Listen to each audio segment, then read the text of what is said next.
میرے محترم بھائیوں، دوستوں اور بزرگوں، اللہ تعالیٰ کا احسان ہے، کرم ہے کہ اللہ پاک نے ہمیں جمعۃ المبارک کی حاضری نصیب فرمائی۔ جمعے والے دن اللہ تعالیٰ کی طرف سے خصوصی رحمتیں نازل ہوتی ہیں۔ جمعے والے دن اللہ تعالیٰ کی طرف سے خصوصی برکتیں نازل ہوتی ہیں۔ جمعے والے دن اللہ پاک نے حضرت آدم علیہ السلام کو پیدا فرمایا۔ جمعے والے دن اللہ پاک نے حضرت آدم علیہ السلام کو دنیا میں بھیجا۔ جمعے ہی والے دن اللہ پاک نے حضرت آدم علیہ السلام کی توبہ قبول کی۔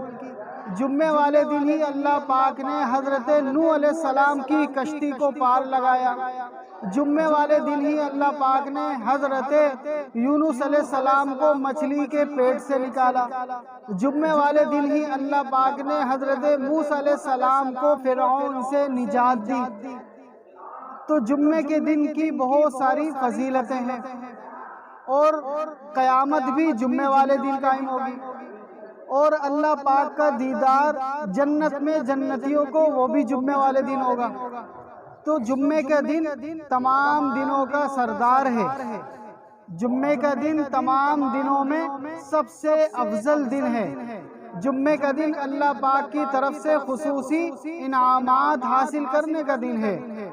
جو کوئی شخص جمعے والے دن صبح فجر کی نماز با جماعت ادا کرتا ہے، اس کے بعد نماز جمعے کی تیاری میں لگ جاتا ہے، نہاتا ہے، غسل کرتا ہے، خوشبو لگاتا ہے، سرما لگاتا ہے، پاک صاف کپڑے پہنتا ہے اور مسجد میں جاتا ہے، خاموشی سے خطبہ سنتا ہے اور امام کے ساتھ نماز جمعہ ادا کرتا ہے، تو اللہ پاک اس جمعے سے پچھلے جمعے تک جتنے بھی صغیرہ گناہ ہوتے ہیں ان تمام گناہوں کو معاف کر دیتے ہیں۔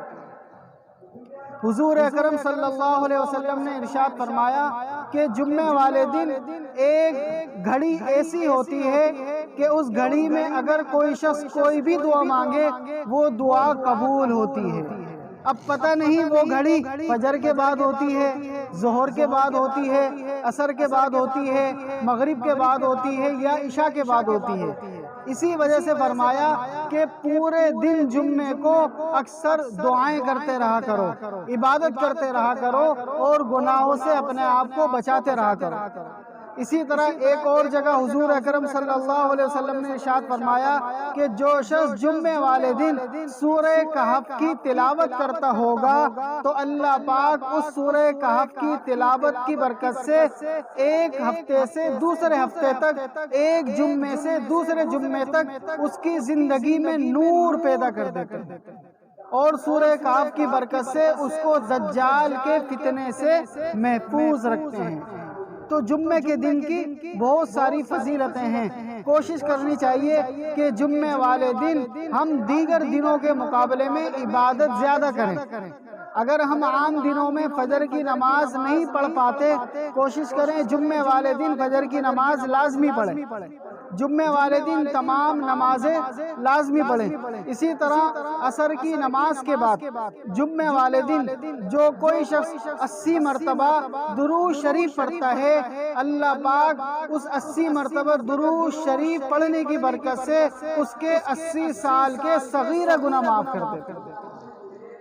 حضور اکرم صلی اللہ علیہ وسلم نے ارشاد فرمایا کہ جو شخص صرف ایک مرتبہ حضور اکرم صلی اللہ علیہ وسلم پر درود بھیجتا ہے، اللہ پاک اس ایک مرتبہ درود بھیجنے کی وجہ سے اس بندے کی طرف 10 مرتبہ رحمت نازل فرماتا ہے۔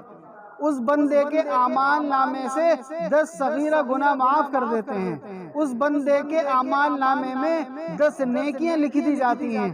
اس بندے کے اعمال نامے میں 10 درجات بلند کر دیے جاتے ہیں۔ جو کوئی شخص صرف ایک مرتبہ صلی اللہ علیہ وسلم کہتا ہے، تو کوشش کریں روزانہ کم از کم 100 مرتبہ حضور اکرم صلی اللہ علیہ وسلم پر درود شریف بھیجا کریں۔ کم از کم 100 مرتبہ آپ علیہ الصلوۃ والسلام پر درود شریف بھیجا کریں. سب سے چھوٹا درود صلی اللہ علیہ وسلم یہ بھی بول سکتے ہیں، یا درود ابراہیمی بھی پڑھ سکتے ہیں، یا جو درود آپ کو آتا ہو وہ درود آپ پڑھ سکتے ہیں. درود شریف کی برکت سے تمام بیماریوں سے شفا ملتی ہے. درود شریف کی برکت سے اللہ پاک بہت سارے ایسے مسائل جن کا دنیا میں حل نہیں ہوتا، درود شریف کی برکت سے وہ حل ہو جاتے ہیں. اللہ پاک درود شریف کی برکت سے پریشانیوں سے نجات دیتے ہیں. اللہ پاک درود شریف کی برکت سے مصیبتوں سے بچاتے ہیں. اللہ پاک درود شریف کی برکت سے اس کے اعمال نامے میں اس کے درجات بلند کر دیتے ہیں. ایک شخص جس کا اکثر یہ معمول رہتا تھا، جب بھی کسی سے کوئی بات کرتا تھا، بات ختم کرنے کے بعد ایک مزید یہ بات کہتا تھا اور کہتا تھا کہ حضور اکرم صلی اللہ علیہ وسلم پر درود پڑھنے سے ہر مصیبت دور ہوتی ہے، ہر آزمائش میں کامیاب ہوتا ہے، ہر مصیبت دور ہوتی ہے، ہر آفت دور ہوتی ہے. تو جب بھی کسی سے وہ بات کرتا، بات کے ختم ہونے کے بعد کیا کہتا؟ درود شریف کی برکت سے ہر مصیبت دور ہوتی ہے، ہر پریشانی دور ہوتی ہے. تو اس کے گھر کے برابر میں ایک یہودی رہتا تھا. اس کے گھر کے برابر میں ایک یہودی رہتا تھا. اکثر اس یہودی کو اس مسلمان کا یہ بولنا اچھا نہیں لگتا تھا. تو اس نے ایک منصوبہ تیار کیا کہ کسی طریقے سے میں اس کو پریشان کرتا ہوں تاکہ یہ اپنی زبان سے یہ کہنا چھوڑ دے. اس نے یہ منصوبہ بنایا کہ میں اس کو کسی طریقے سے پھنساتا ہوں. جب یہ پھنس جائے گا، جب یہ پریشان ہوگا تو یہ کہنا بھول جائے گا. تو وہ اپنے اس مسلمان پڑوسی کے گھر آیا اور آ کر کہنے لگا، کچھ دنوں کے لیے میں باہر جا رہا ہوں، اپنے علاقے سے باہر جا رہا ہوں. میرے پاس ایک سونے کا لوکٹ ہے. اس سونے کے لوکٹ کو میں آپ کے پاس امانت رکھ کے جا رہا ہوں، کیونکہ مجھے پتا ہے کہ مسلمان امانت دار ہوتے ہیں. مسلمان امانت دار ہوتے ہیں. مسلمانوں کے رسول حضرت محمد مصطفیٰ صلی اللہ علیہ وسلم صادق اور امین تھے. تو میں چاہتا ہوں کہ آپ کے پاس اپنے اس لوکٹ کو بطور امانت رکھوا دوں. اس مسلمان نے کہا، ٹھیک ہے، میں اس امانت کو اپنے پاس رکھ لیتا ہوں. لیکن اس مسلمان کو نہیں پتا تھا کہ یہ یہودی کیا منصوبہ بنا کر آیا. اب جیسے ہی اس مسلمان نے وہ لوکٹ اپنی الماری میں جا کر محفوظ رکھ لیا، اس یہودی نے دیکھ لیا. اس یہودی نے کہا، ٹھیک ہے، اب مجھے جانے کی اجازت دو. مسلمان نے کہا، ٹھیک ہے، اب آپ کب آئیں گے؟ اس نے کہا، 1 مہینے بعد آؤں گا. 1 مہینے بعد مجھے میری امانت واپس دے دینا. مسلمان نے کہا، ٹھیک ہے، میں آپ کو 1 مہینے بعد آپ کی امانت واپس دے دوں گا. اس کے بعد وہ یہودی واپس اپنے گھر میں آ گیا. جیسے ہی رات ہوئی، رات کی اندھیرے میں اس نے اس کے گھر کے اندر چھلانگ لگائی. چھلانگ لگانے کے بعد اس کو پتا تھا کہ فلاں الماری میں اس نے لوکٹ رکھا ہے. اس نے الماری کھولی، اس الماری میں سے وہ لوکٹ نکال لیا. اور لوکٹ نکالنے کے بعد جیسے ہی صبح ہوئی، صبح وہ اپنے اس علاقے سے نکل گیا.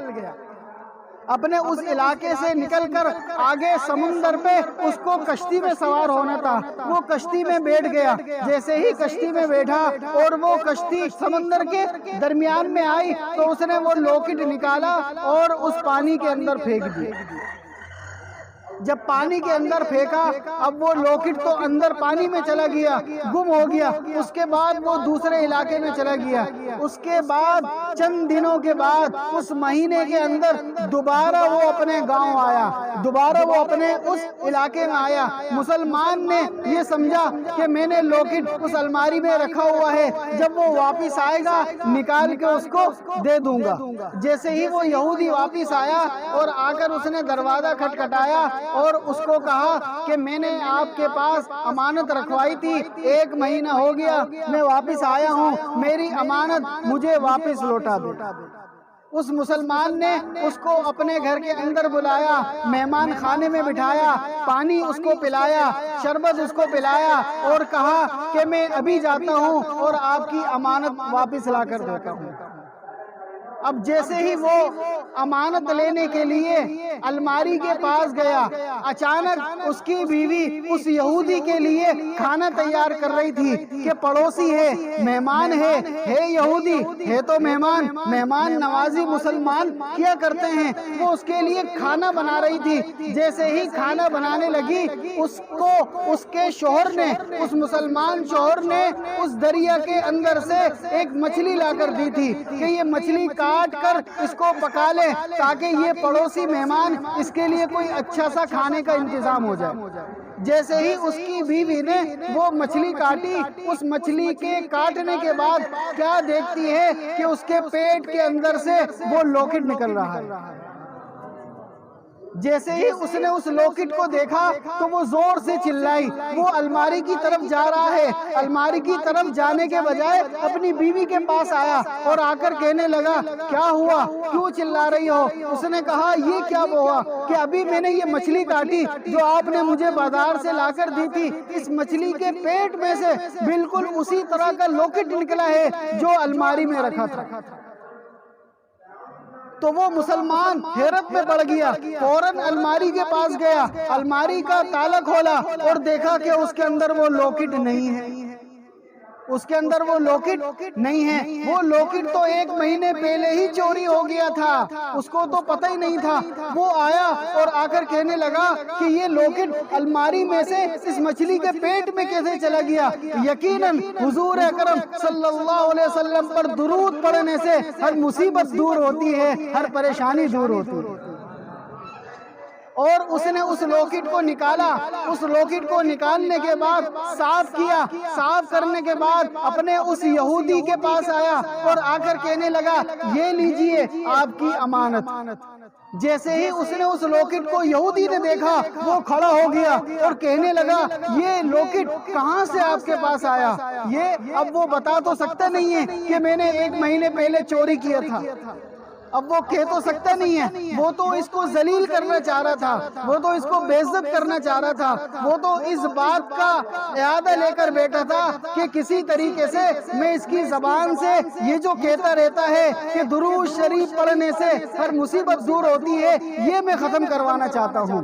اس نے کہا یہ لوکٹ کہاں سے آیا؟ یہ لوکٹ تمہارے پاس کہاں سے آیا؟ اس مسلمان نے کہا یقیناً حضور اکرم صلی اللہ علیہ وسلم پر درود پڑھنے سے ہر مصیبت دور ہوتی ہے، ہر پریشانی دور ہوتی ہے۔ آپ نے جس وقت لوکٹ دیا تھا میں نے یہ لوکٹ الماری میں رکھا تھا، پتہ نہیں الماری میں سے کس نے چوری کر لیا، پتہ نہیں کہاں چلا گیا اور پتہ نہیں کیسے آج میں بازار گیا، بازار میں جا کر یہ مچھلی خریدی کہ کوئی مہمان اگر آ گیا تو ہم اس کو یہ مچھلی کھلائیں گے۔ میری بیوی نے وہ مچھلی کاٹی، اس مچھلی کے پیٹ کے اندر سے یہ لوکٹ نکلا۔ تو وہ یہودی رونے لگ گیا اور اس نے سارا معاملہ اپنی زبان سے خود ہی بتا دیا اور کہنے لگا جب بھی آپ کسی سے ملتے تھے اور یہ کہتے تھے کہ حضور اکرم صلی اللہ علیہ وسلم پر درود پڑھنے سے ہر مصیبت دور ہوتی ہے، ہر پریشانی دور ہوتی ہے، تو مجھے اچھا نہیں لگتا تھا۔ میں اس حسد میں، اس جلن میں آپ کے ساتھ یہ میں نے منصوبہ کیا تاکہ آپ کو بے عزت کروں، آپ کو پریشان کروں۔ جب آپ میری امانت نہیں دو گے تو میں اہل محلہ میں، علاقے والوں میں آپ کو رسوا کروں گا۔ لیکن آج مجھے اس بات کا یقین آ گیا کہ جو آپ کہتے ہو وہ سچ کہتے ہو۔ آج کے بعد میں بھی یہی کہوں گا کہ مجھے سب سے پہلے تو آپ کلمہ پڑھا دیں۔ اس مسلمان نے اس یہودی کو کلمہ پڑھایا، کلمہ پڑھانے کے بعد اس کی زبان پر بھی یہی جاری ہو گیا، حضور اکرم صلی اللہ علیہ وسلم پر درود پڑھنے سے ہر مصیبت دور ہوتی ہے، ہر پریشانی دور ہوتی ہے۔ تو میرے عزیزو، یہ درود شریف تمام بیماریوں سے شفا ہے۔ اس درود شریف میں ہر مصیبت سے نجات ہے، ہر پریشانی سے نجات ہے۔ صرف ایک بار صلی اللہ علیہ وسلم پڑھنا۔ آپ علیہ السلام نے ارشاد فرمایا کہ میرے دنیا سے پردہ فرمانے کے بعد جو شخص مجھ پر کسی بھی علاقے سے درود پڑے گا، چاہے وہ کہیں سے بھی دنیا میں درود پڑے، ایک خاص فرشتہ اللہ تعالیٰ نے میری قبر پر کھڑا کیا ہوا ہے، وہ خاص فرشتہ دنیا کے کسی بھی کونے سے کوئی درود پڑتا ہے، وہ فرشتہ اس بندے کا نام کے ساتھ مجھے درود پہنچاتا ہے۔